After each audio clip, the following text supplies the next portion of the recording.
எடப்பாடி பழனிசாமி வந்து 2026 தேர்தலில் கண்டிப்பாக தேசிய ஜனநாயக கூட்டணி வெற்றி பெறும், அதிக அளவில் வெற்றி பெறும். ஏன்னா மக்கள் அனைவரும் பெரும்பாலான மக்கள் வந்து ஆட்சியாளர்களுக்கு எதிராக இருக்காங்க, எதிரான மனநிலையில் இருக்காங்க அப்படின்ற ஒரு. யார் சொன்னது? எடப்பாடி பழனிசாமி நாங்கள் போன தடவை வாங்கினதை விட மோசமாக வாங்கி தோற்று போவோம், எங்கள் கூட்டணி தோற்றுரும், வந்து திமுக தலைமையில் அல்லது திரு ஸ்டாலின் அவர்கள் தான் மீண்டும் முதலமைச்சராக வருவார், காங்கிரஸ் திமுக கூட்டணி தான் ஜெயிக்கும் அப்படி நாம் சொல்லுவார். எதிர்கூட்டணி எங்கள் கூட்டணி அது வெற்றி பெறாது, நாங்கள் தான் ஜெயிப்போம் அப்படி தான் சொல்லுவார். அப்படி சொன்னால் தான் அவர் எதிர்கட்சி இல்லை அப்படி சொன்னால் மக்கள் கருதுகிறாங்களோ இல்லையா, அவர் கருதுறாரு, அவர் கருதுறத சொல்கிறாரு. அப்படி சொன்னால் தான் அவர் எதிர்கட்சி தலைவர், இல்லைன்னா எங்கள் கூட்டணியில் வந்துட்டாருன்னு அர்த்தம் சொல்லலை. இல்லை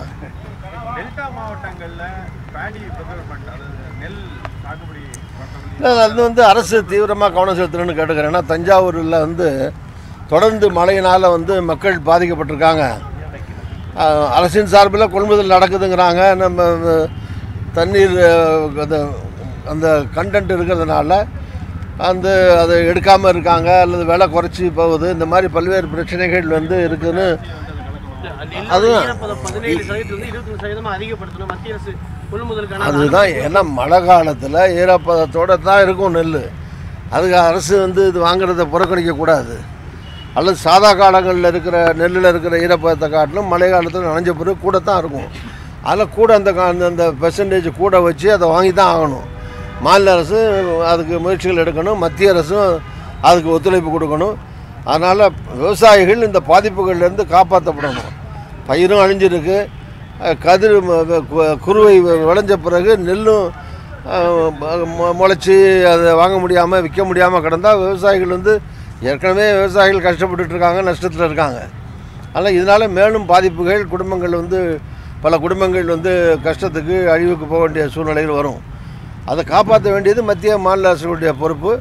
மத்திய அரசும் உரிய நடவடிக்கை உதவிகள் செய்யணும், மாநில அரசும் உரிய நடவடிக்கைகள் எடுக்கணும். மாநில அரசு சார்பில் மந்திரிகள்லாம் கொள்முதல் பண்ணிகிட்ருக்கோம், எடுத்துருக்கோம்னு சொல்லிட்டு தான் இருக்காங்க. பத்தலைங்கிற குரலும் அந்த பக்கம் இருந்து விவசாய சங்கங்கள் சார்பில், எதிர்கட்சிகள் சார்பில் வந்திருக்கு.